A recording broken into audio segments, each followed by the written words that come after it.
15 अगस्त के स्वाधीनता दिवस के अवसर पर प्रधानमंत्री नरेंद्र मोदी ने लाल किले से देश को संबोधित करते हुए कहा कि देश की प्रगति अब बहुत तेज गति में हो रही है और उन्होंने कहा कि अब now we are unstoppable, the world is watching us, we are tireless.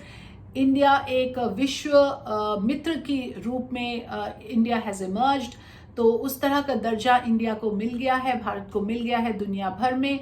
तो इस तरह से उन्होंने अपनी कई कामयाबियां गिनाए, कई उपलब्धियों के बारे में उन्होंने जिक्र किया। दो ऐसे मुद्दों पर उन्होंने बयान दिए जिन मुद्दों पर विपक्ष उनके खिलाफ जो दो मुद्दे उठा रहे हैं उन पर उन्होंने बयान दिया, और उन दो मुद्दों पर मैं आपका ध्यान खींचना चाहूंगी, एक मणिपुर मामले पर और दूसरा इन्फ्लेशन मामले पर। तो मणिपुर के बारे में प्रधानमंत्री ने कहा कि वहां पर अभी शांति बहाल है, लेकिन अगर आप वहां के किसी भी समुदाय के लोगों से बात करें तो आपको ये पता लगेगा कि शांति तो वहां बहुत दूर की बात है। लोग सिर्फ अपने जान बचाए हुए रेफ्यूजी कैंप में रह रहे हैं। उनके लिए यही बहुत बड़ी बात है कि उनके सिर के ऊपर एक छत है, उनके पाँव के नीचे एक जमीन है। उस तरह के डर में, घुटन में रहने को क्या आप शांति में रहना कहोगे? उस तरह की स्थिति को क्या आप पीस कहोगे? तो ये एक बड़ा सवाल है। दूसरा, उन्होंने इन्फ्लेशन के बारे में कहा, जो आम सामग्री में कीमतों की बढ़ोतरी हो रही है उसके बारे में उन्होंने कहा कि दुनिया भर में अभी इन्फ्लेशन से लोग जूझ रहे हैं और इंडिया भी इसी दुनिया का हिस्सा है, तो जाहिर सी बात है कि इन्फ्लेशन का प्रभाव हमारे ऊपर भी पड़ा है। बहुत इंटरेस्टिंग ये है कि उस समय जब प्रधानमंत्री ये भाषण दे रहे थे, तो जब मैंने अखबार उठा के देखा उसी दिन 15 अगस्त के दिन, तो मुझे ये हेडलाइन नजर आया, vegetable price spike pushes July retail inflation up to 7.4%। दूसरे अखबार में भी यही हेडलाइन था, रिटेल इन्फ्लेशन स्वेल्स टू 7.44%।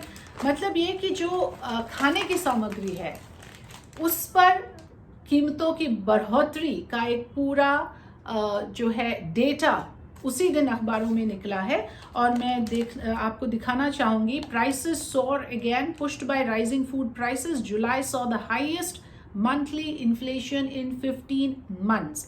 और इसमें अगर आप देखें द ब्रेकडाउन जो आप दिया हुआ है, vegetable prices 37.3% increase, serial prices 13%, pulses 13.3%, spices 21.6%, overall food inflation 11.5%। मतलब ये कि आपकी रोजमर्रा की जिंदगी में जो सामान आप खरीदते हैं, जिन चीज़ों को आप कंज्यूम करते हैं, pulses, cereal, rice, spices, vegetables, इन सब चीज़ों की कीमतों में हाईएस्ट एवर प्राइस राइज दिख रहा है। मतलब ये कि जो आपकी आमदनी है, पहले उतने ही पैसों में जो सामान आप खरीद सकते थे, अब उससे बहुत कम सामान आप खरीद पाओगे। और उसका नतीजा क्या होगा?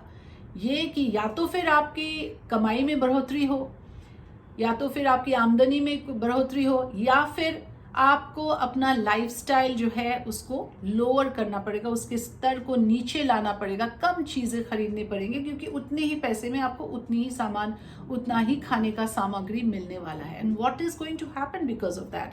Your standard of living is going to fall.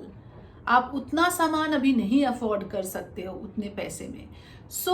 जब आप कहते हो कि बहुत प्रगति देश की हो रही है, तो जूम इन करके अगर आप किसी भी घर के हाउस होल्ड के अंदर देखें तो कहाँ है प्रगति? अगर आपके रोजमर्रा की खाने के सामान के लिए आपको अभी ज्यादा पैसे देने पड़ रहे हैं, आपके लाइफस्टाइल में, day to day ease of living में कोई इम्प्रूवमेंट नहीं है, तो प्रगति कहाँ है?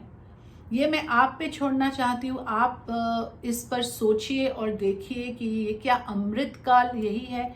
क्या ये खुशहाली है? क्या ये अच्छे दिन है जब आपको वेजिटेबल के लिए, टमाटर के लिए, प्याज के लिए उतने पैसे देने पड़ रहे हैं जो आप कभी सोच भी नहीं सकते थे पहले?